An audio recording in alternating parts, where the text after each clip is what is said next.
अस्सलाम वालेकुम, मैं हूं रेहान तारिक और आप देख रहे हैं दस्तक। भारत एक बार फिर अपने ओछे और बुज़दिलाना हथकंडों पर उतर आया है। जंगी मैदान में पाकिस्तान से इबरतनाक शिकस्त खाने के बाद भारत अपनी शर्मिंदगी और कौमी नाकामी का बदला उन मासूम और बेगुनाह शहरियों पर हमले करके लेना चाहता है जो किसी भी जंग या तनाज़े का हिस्सा नहीं है। अब जैसे कि बलूचिस्तान के ज़िला खुजदार में बच्चों की स्कूल बस को निशाना बनाना भारत की इस घिनौनी जहनीत की अक्कासी करता है, जो ना तो इंसानी अक़दार का एहतराम करती हैं, ना ही किसी जंगी ज़ाब्ते को तस्लीम करती हैं। यह हमला ना सिर्फ सफाकियत की बदतरीन मिसाल है, बल्कि इस बात का खुला सबूत भी है कि भारत पाकिस्तान को गैर मुस्तहकम करने के लिए दहशतगर्दी के हर हथकंडे को इस्तेमाल करने पर तुला हुआ है। ये पहला मौका नहीं है कि भारत ने पाकिस्तानी शहरियों को निशाना बनाया हो। इससे पहले भी कुलभूषण यादव जैसे रॉ के एजेंडों के जरिए भारत ने पाकिस्तान में दहशतगर्द नेटवर्क चलाए और तखरीबी कार्रवाइयों में मुलव्विस रहा। अब खुजदार में बच्चों को निशाना बनाना उस भारतीय बौखलाहट की अलामत है जिसका मकसद पाकिस्तान के अंदर खौफ, बेचैनी और अदम इस्तेहकाम पैदा करना है। भारत अच्छी तरह जानता है कि वो अस्करी महाज पर पाकिस्तान से नहीं जीत सकता, इसलिए अब वो दहशतगर्दी, प्रॉक्सीज और फिर सिविलियन अहदाफ को निशाना बनाने जैसे हथकंडे इस्तेमाल कर रहा है। और आज DGISPR लेफ्टिनेंट जनरल अहमद शरीफ चौधरी ने खुजदार हमले में भारत के मुलव्विस होने के ठोस शवाहिद कौम के सामने रखे हैं। DGISPR ने अपनी प्रेस ब्रीफिंग में भारत को भी की है और बताया भी है कि मामलात अगर इसी जानिब बढ़े तो फिर यकीनन ईंट का जवाब पत्थर से दिया जाएगा।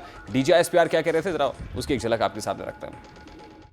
अब DGISPR ने आज की प्रेस ब्रीफिंग में भारत की 20 साला रियासती दहशतगर्दी पर ब्रीफिंग देते हुए बताया कि 2009 में पाकिस्तान ने शवाहिद भारत के वज़ीर आज़म को दिए और गिरफ्तार दहशतगर्दों ने भारत की पुष्पनाही का एतराफ़ भी किया। यानी ये अटल हकीकत है कि भारत ने बलूचिस्तान में बदअमनी की लहर को हवा दी है। सिर्फ रवा और गुज़श्ता साल भारत ने बलूचिस्तान में कई प्रॉक्सी हमले किए हैं, जैसा कि 14 फरवरी 2025 को दहशतगर्दी की कार्रवाई में बलूचिस्तान में 10 शहरी शहीद हुए। 19 फरवरी 2025 को दहशतगर्दी के नतीजे में बार खान में 7 मुसाफिर हलाक हुए।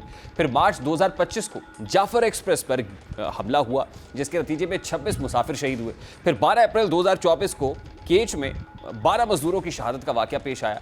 फिर इसी महीने यानी 28 अप्रैल 2024 को केच में मजीद 2 मजदूरों की हलाकत का वाक़या पेश आया। यानी भारत बलूचिस्तान में बदअमनी को फ़रोग़ दे रहा है और भारत को CPEC भी खटक रहा है। इसलिए भारत की कोशिश है कि वो कलअदम तंजीमों के जरिए बलूच शरंगेज़ी के बादल और भी गहरे करता चले। लेकिन पाकिस्तान की सिक्योरिटी फोर्सेस को इस बात का भी बखूबी अंदाज़ा है कि बलूचिस्तान में भारत की फंडिंग पर चलने वाली तंजीमें कौन सी हैं।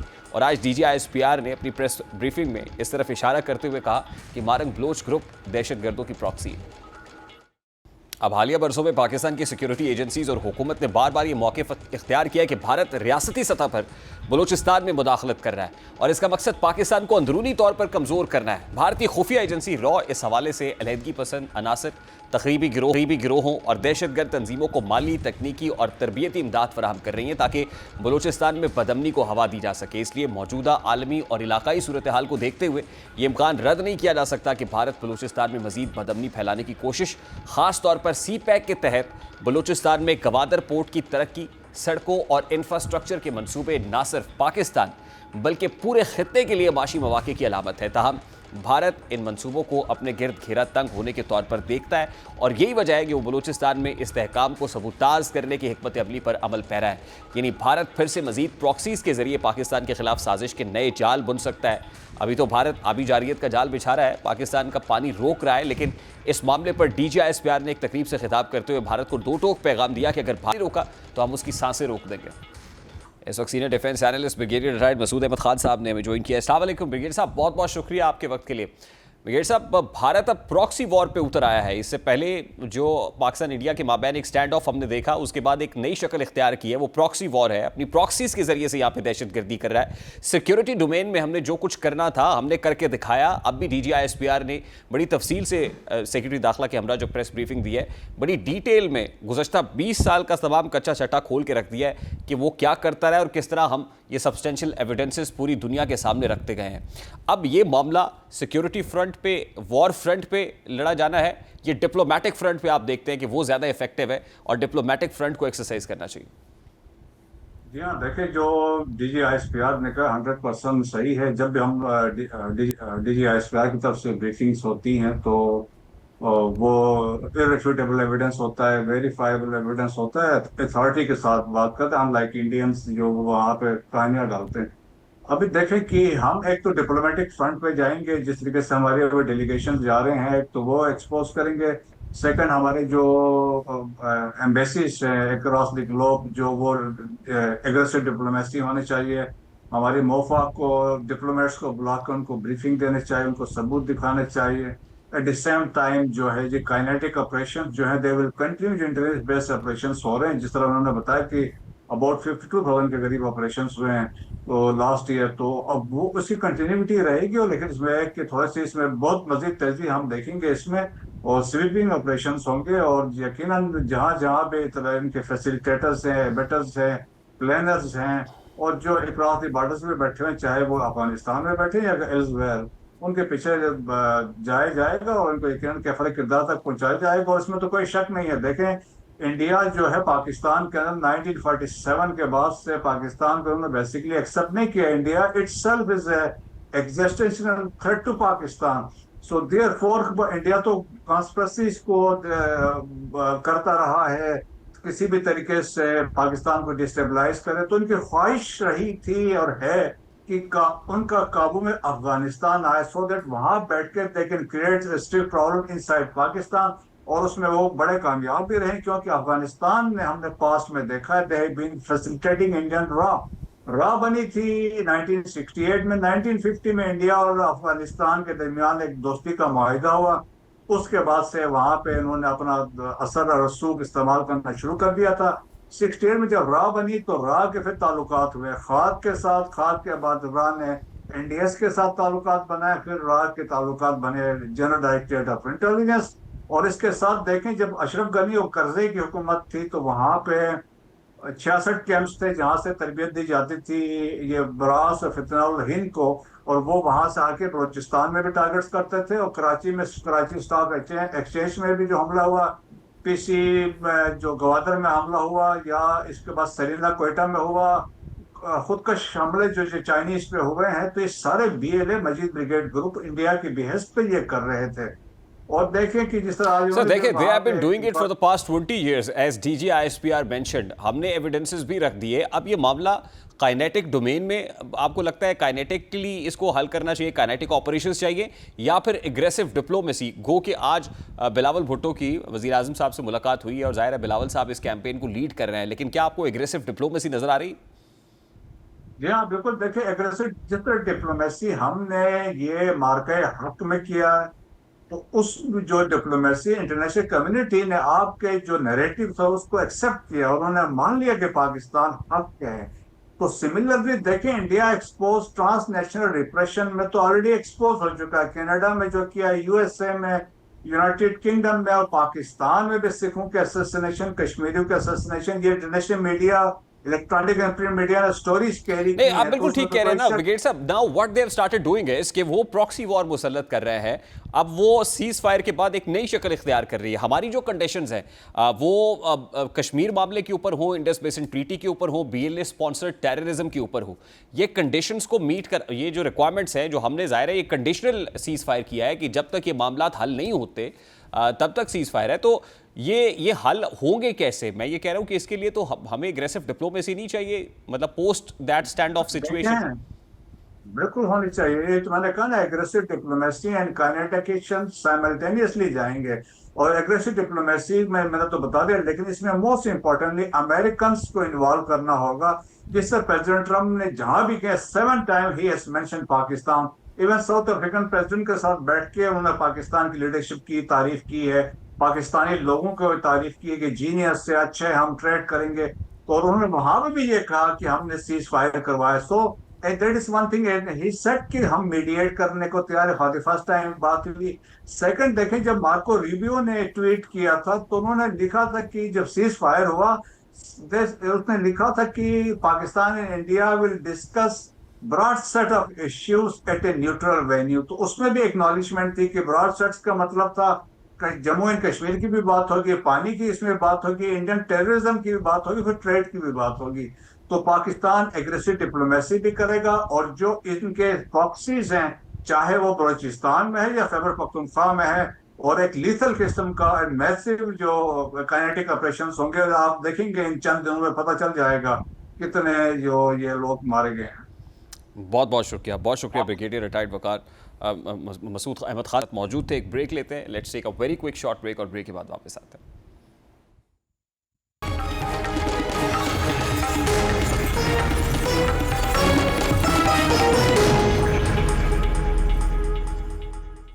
तहरीक इंसाफ अपनी सियासी समत का तयन करने में अब तक नाकाम दिखाई देती है। तहरीक इंसाफ की सियासत एहतजाजी तहरीक कभी इदारों से मुज़ाकरात तो कभी हुकूमत से मुज़ाकरात करने के गिर्द घूम रही है और इस कशमकश ने पार्टी को उलझा कर रख दिया है। इस मुसलसल गैर वाज़े और मुतज़ाद रवैये ने तहरीक इंसाफ को एक ऐसी जमात बना दिया है जो किसी वाज़े सियासी समत के बगैर चल रही है। पार्टी के अंदर मुख्तलिफ गिरोह मुख्तलिफ समतों में सोच रहे हैं। कोई इदारों के साथ मफाहमत का हामी है तो कोई अवामी दबाव के जरिए हुकूमत के खात्मे का ख्वाहिशमंद है। यानी तहरीक इंसाफ की क़यादत सियासी तवाज़ुन कायम करने में नाकाम नजर आती है। दिलचस्प बात यह है कि एक तरफ तहरीक इंसाफ हुकूमत पर शदीद तनकीद करती है और दूसरी तरफ उन्हीं हुकूमती नुमाइंदों से बातचीत की ख्वाहिशमंद भी दिखाई देती है। जैसा कि गुज़श्ता रोज़ बानी पीटीआई और बैरिस्टर सैफ की हुकूमत से मुमकिना मुज़ाकरात पर तफसीली गुफ्तगू हुई। सिर्फ यही नहीं, गुज़श्ता रोज़ वज़ीर आज़म के मुशीर बराए सियासी उमूर राना सनाउल्लाह ने बैरिस्टर सैफ से अहम मुलाकात भी की। ज़राए के मुताबिक इस अहम मुलाकात में राना सनाउल्लाह ने पीटीआई से मफाहमत की बात की, जिस पर बैरिस्टर सैफ ने कहा कि मफाहमत पर बात हो सकती है। जिस पर राना सनाउल्लाह का बैरिस्टर सैफ से कहना था कि आपको बात सियासी हुकूमत से ही करना पड़ेगी। अब सवाल यह है कि अगर तहरीक इंसाफ ये समझती है कि हुकूमत धांधली करके मैदान में आई तो फिर इससे बातचीत करने का मकसद क्या है, और अगर बातचीत ही हल है तो फिर तहरीक इंसाफ हुकूमत के खिलाफ एहतजाजी तहरीक चलाने की बात क्यों कर रही है। अब मुमकिन है कि पार्टी अपनी सियासी बका के लिए बैक वक्त तमाम मुमकिन रास्ते खुले रखना चाहती हो, इसीलिए वो कभी ताकत का मुजाहरा करने के लिए एहतजाज का सहारा लेती है तो कभी वक्ती फ़ायदे के लिए मुज़ाकरात का सहारा लेने की कोशिश करती है। दूसरी जानिब बानी पीटीआई और पार्टी की आला क़यादत की पॉलिसी बयानात में भी वाज़े तज़ाद उभर रहा है, जिसकी वजह से बानी पीटीआई भी तशवीश में मुब्तला दिखाई देते हैं।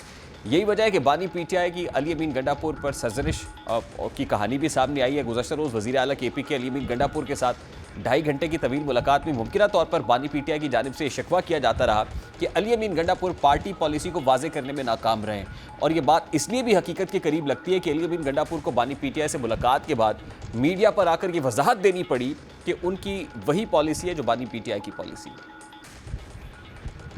इसका मतलब ये हुआ कि बानी पीटीआई अली अमीन गंडापुर के सियासी किरदार से मुतमईन नहीं, और इसलिए उन्होंने मुमकिना तौर पर वज़ीर आला केपीके के साथ सख्त रवैया बरता हुआ है। अब ये खिचड़ी पक क्या रही है, इस सारे मामले पर बात करेंगे। इस वक्त बानी पीटीआई के फोकल पर्सन नियाज़ुल्लाह नियाज़ी साहब हमारे साथ मौजूद हैं। अस्सलाम वालेकुम नियाज़ी साहब, बहुत बहुत शुक्रिया आपके वक्त के लिए। सर, सबसे पहले तो बड़ा सादा सा सवाल है, गुज़श्ता रोज़ बैरिस्टर सैफ की बानी पीटीआई से बड़ी अहम मुलाकात हुई है। इस मुलाकात में क्या फ़ैसला हुआ? क्या इस्टेब्लिशमेंट से बात करनी है, हुकूमत से कोई मफाहमती रवैया इख्तियार किया जाएगा, क्या स्ट्रैटेजी डिवाइस की है सर? देखिए तारक साहब, पहली बात तो ये है कि बतौर स्पोक्स पर्सन अगर मेरी मुलाकात नहीं हुई तो मैं ऐसी बात नहीं बता सकता कि खान साहब और बैरिस्टर सैफ के दरमियान क्या बात हुई है, क्योंकि मुझे खान साहब ने अपना स्पोक्स पर्सन बनाया भी इसी वजह से था कि मैं जो स्टेटमेंट दूंगा आपने जाके मीडिया के साथ वो शेयर करनी है। मेरा ख्याल है जब से हाई कोर्ट का फैसला हुआ 24 मार्च 2025, उसके बाद मुझे 2 दफ़ा मुलाकात की इजाज़त मिली और कम से कम 10 मरतबा मुझे इजाज़त नहीं मिली।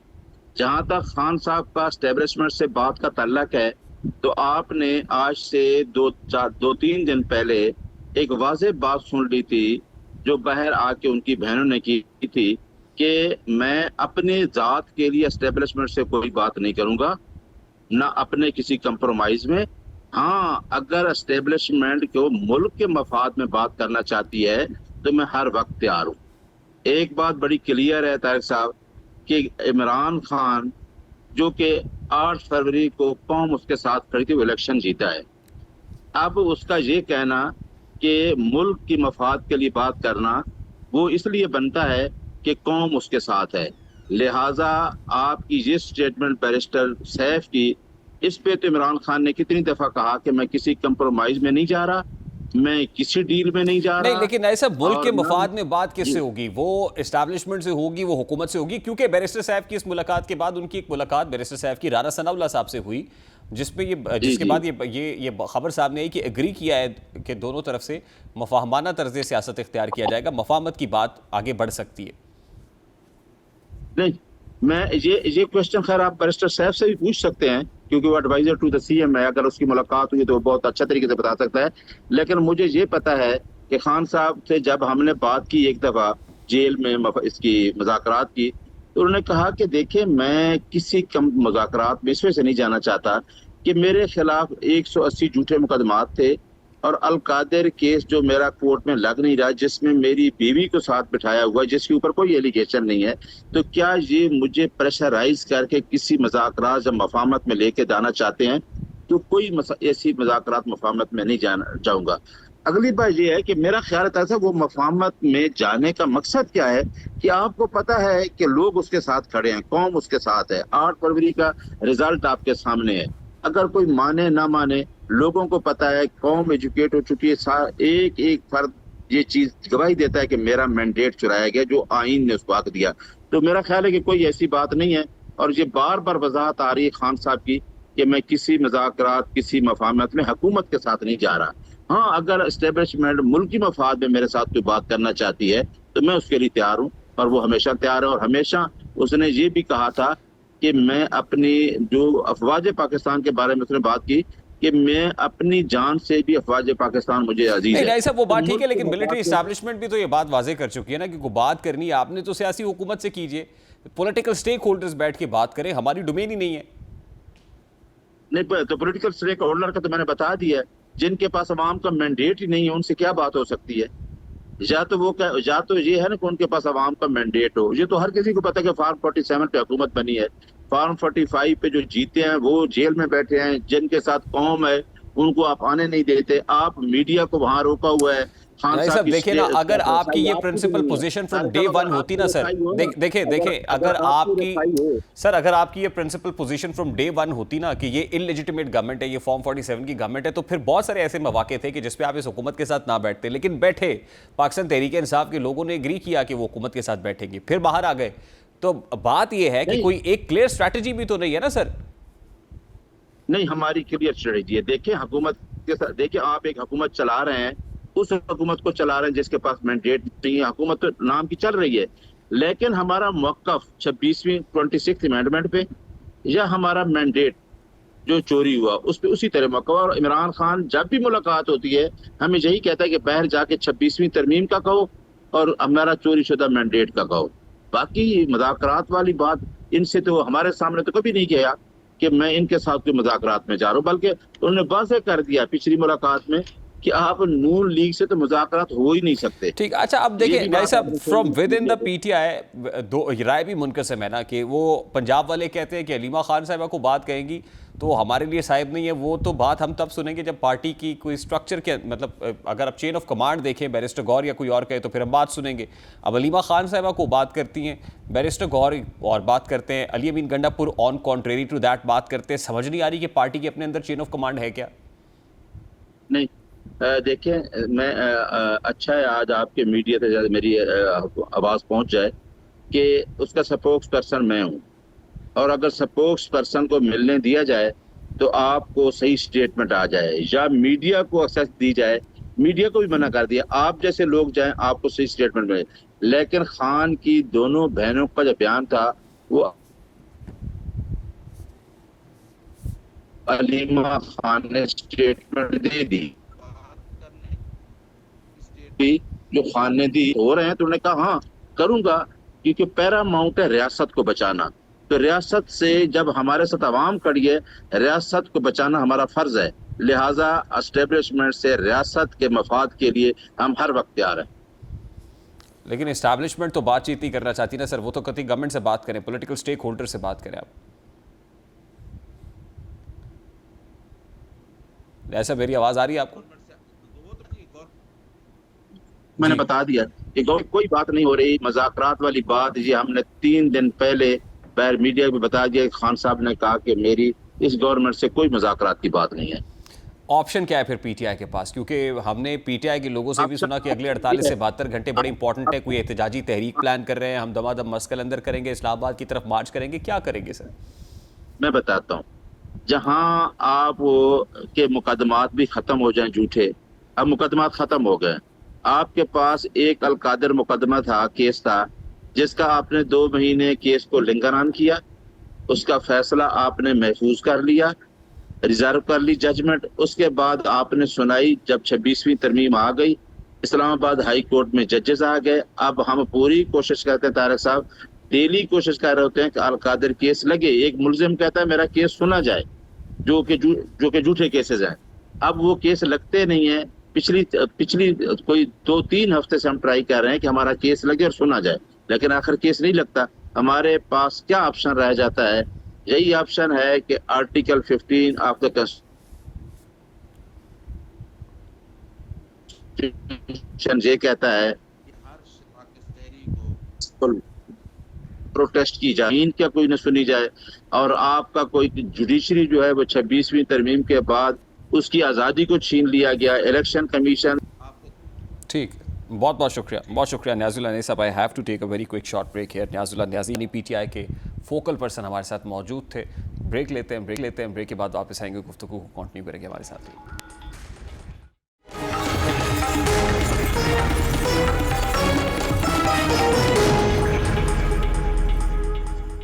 गर्मियों में एयर कंडीशनर्स का इस्तेमाल बढ़ जाता है, लेकिन गुज़श्ता कुछ रोज़ से एसी बम बनकर फट रहे हैं।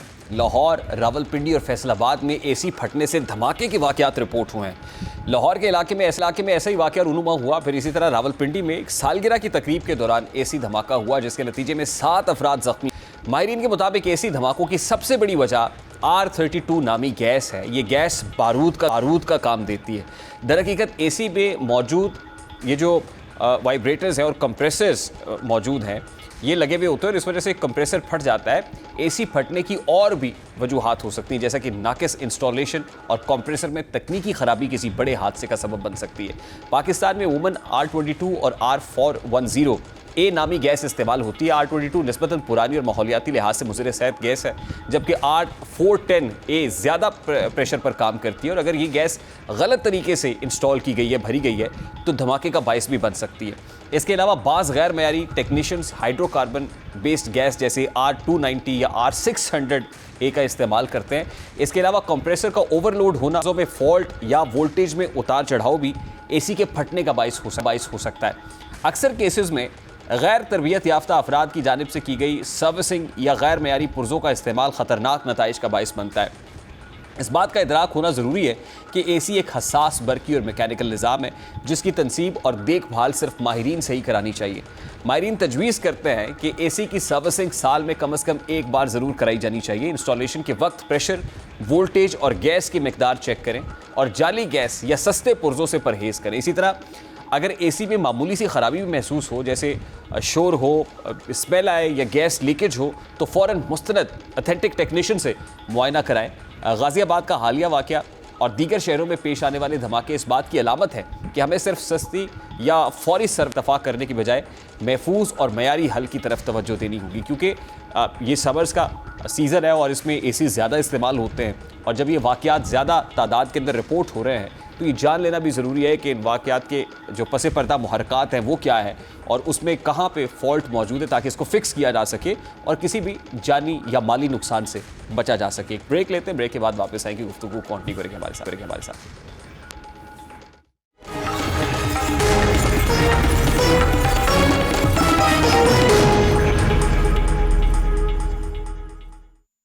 पाकिस्तान में टेक्नोलॉजी और डिजिटल मईशत का मैदान तेज़ी से बदल रहा है और हालिया बरसों में क्रिप्टो करेंसी और ब्लॉकचेन टेक्नोलॉजी की जानिब अवामी इदारा जाती सतह पर बढ़ता हुआ रुझान इस तब्दीली का वाज़ेह इशारा है। और अब फील्ड मार्शल सैयद आसिम मुनीर और पाकिस्तान क्रिप्टो काउंसिल के CEO बिलाल बिन साकिब की हालिया मुलाकात इस बात की दलील है कि रियासती सतह पर भी अब क्रिप्टो और ब्लॉकचेन को कौमी माशी हिकमत अमली में शामिल किया जा रहा है। इस मुलाकात में जहाँ क्रिप्टो ट्रेडिंग के मौजूदा हजम जो कि $300 अरब से तजावुज़ कर चुका है, इस पर रोशनी डाली गई। वही इस मुलाकात में यह वाज़ेह किया कि पाकिस्तान अब उन 5 बड़े ममालिक में शामिल हो चुका है जो सबसे ज़्यादा रफ्तार से क्रिप्टो को अपना रहे हैं। ये पेशरफ्त पाकिस्तान की डिजिटल पॉलिसी को एक आलमी समत में ले जाने के लिए बुनियाद फराहम करती है। ब्लॉकचेन टेक्नोलॉजी सिर्फ क्रिप्टो करेंसीज तक महदूद नहीं है, बल्कि इसकी अफादियत सरकारी इदारों, फिर मालियाती निज़ाम, ज़राअत, सेहत, तालीम और अदलिया जैसे शोबों में भी नुमाया हो सकती है। ब्लॉकचेन का बुनियादी उसूल शफाफियत और महफूज ट्रांजैक्शंस है। अगर इसे हुकूमत के मालियाती निज़ाम में शामिल किया जाए तो सब्सिडी की तकसीम, टैक्स कलेक्शन और रिफाही स्कीमों में बदउनवानी की रोकथाम की जा सकती है। इसी तरह ज़मीनी रिकॉर्ड्स, पासपोर्ट, शनाख्ती दस्तावेज़ात और तालीमी असनाद जैसे हसास मामलात में ब्लॉकचेन टेक्नोलॉजी जालसाजी का खात्मा कर सकती है। ब्लॉकचेन एक इनकलाबी हल बनकर सामने आ सकता है क्रिप्टो करेंसी बतौर असासा आलमी सतह पर मकबूलियत इख्तियार कर चुकी है। दुनिया की बड़ी मालियाती मार्केट्स जैसे कि न्यूयॉर्क एक्सचेंज और लंदन स्टॉक एक्सचेंज अब क्रिप्टो फ्यूचर्स एक्सचेंज और ट्रेड्स फंड्स और डिजिटल बॉन्ड्स जैसे मालियाती जो है टूल्स मुतारिफ करा रही हैं। और पाकिस्तान में इस मार्केट को रस्मी तौर पर तस्लीम करके और रेगुलेट करके ना सिर्फ अरबों डॉलर्स की सरमायाकारी हासिल की जा सकती है, इसके साथ साथ आर्टिफिशियल इंटेलिजेंस डेटा सेंटर्स का क़याम अमल में लाया जाए तो पाकिस्तान मसनूई जहानत यानी आर्टिफिशियल इंटेलिजेंस, मशीन लर्निंग और इलाकाई लीडर बन सकता है, जो आने वाले वक्त में माशी तरक्की का बुनियादी मुहर्रिक होगा। अगर पाकिस्तान अपनी ब्लॉकचेन और क्रिप्टो पॉलिसी को संजीदगी से अपनाता है तो ये पॉलिसी ना सिर्फ बरामदात, रोज़गार और माली खुदमुख्तारी को फ़रोग़ दे सकती हैं, बल्कि पाकिस्तान को आलमी डिजिटल मईशत में एक मौसर और ख़ुदमुख्तार खिलाड़ी के तौर पर भी उभार सकती हैं। ये आने वाले वक्त में डिजिटल असासे, डिजिटल शनाख्त और डिजिटल टेक्नोलॉजीज़ ही वो बुनियाद बनेगी जिन पर दुनिया की मईशत खड़ी होगी। और अगर पाकिस्तान को भी अपनी मईशत को मजबूत करना है तो पाकिस्तान को डिजिटल टेक्नोलॉजी के शोबे में तरक्की करना हो। एक और अहम मामला है पाकिस्तान में ख़ास तौर पर हज के हवाले से, जो हज के लिए लोग जा रहे हैं। हज इंतज़ामात हमेशा से हसास और तवज्जो तलब मामला रहा है, क्योंकि लाखों अफराद अपनी ज़िंदगी भर की जमा पूंजी खर्च करके एक मुकद्दस फ़रीज़ा अदा करने के लिए तैयार होते हैं। ऐसे में अगर किसी बदइंतज़ामी या गफलत के सबब वो अपने इस रूहानी सफ़र से महरूम रह जाएँ तो ये सिर्फ एक इंतज़ामी नाकामी नहीं बल्कि एक इज्तमाई जज्बाती सदमा बन जाती है।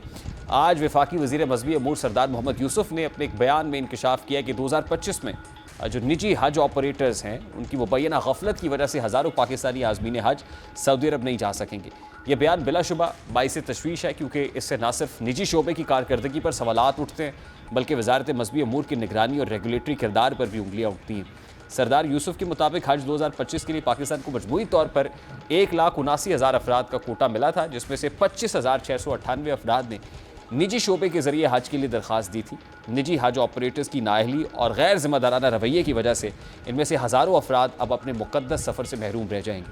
अब हुकूमत ने इस बदइंतज़ामी का नोटिस लेते हुए फौरी तौर पर एक तहकीकाती कमेटी कायम की है जो इस बात की जाँच करेगी कि किन किन ऑपरेटर्स ने गफलत बरती है और उनके खिलाफ क्या इक़दाम मुमकिन है। अब ये पहला मौका नहीं है कि निजी टूर ऑपरेटर्स की गैर संजीदगी या गलत हिकमत अमली के बायस आज़मीन हज को मुश्किलात का सामना करना पड़ा हो। माजी में भी इसी तरह के वाक़यात रिपोर्ट होते रहे, ताहम इन पर कोई ठोस और देरपा एक्शन कम ही नज़र आया है। मौजूदा सूरत हाल इस बात की मुतकाज़ी है कि हज इंतज़ामात में निजी शोबे का किरदार का असर नौ जायज़ा लिया जाए और उनके लाइसेंसिंग, कोटा अलॉटमेंट और कारकर्दगी के मैयार को मज़ीद सख्त बनाया जाए। इसके अलावा वजारत मज़हबी अमूर को अपनी रेगुलेटरी ज़िम्मेदारियों में मज़ीद बेहतरी लाने की ज़रूरत है, ताकि सिर्फ सरकारी स्कीम ही नहीं बल्कि निजी स्कीम के तहत जो जाने वाले आज़मीन हज है उनको भी यकसा सहूलतें मैसर हों। एक अहम पहलू ये भी है कि अक्सर निजी हज ऑपरेटर्स बगैर किसी तरबियत, तजुर्बे या फिर इंफ्रास्ट्रक्चर के महज मुनाफाखोरी की नीयत से हज का कारोबार करते हैं, यानी हज के लिए लोगों को बाहर ले जाने के लिए उनको ल्यूक्रेटिव ऑफर्स देते हैं। उनके पास ना मुनासिब इंतज़ामी ढांचा होता है, ना ही आज़मीन को रहनुमाई देने के लिए तरबियत याफ्ता अफराद होते हैं। यही वजह है कि दौरान हज अक्सर लोग परेशान होते हैं, उनके रिहायशी मसाइल सामने आते हैं या फिर फ़्लाइट्स में ताख़ीर होती है।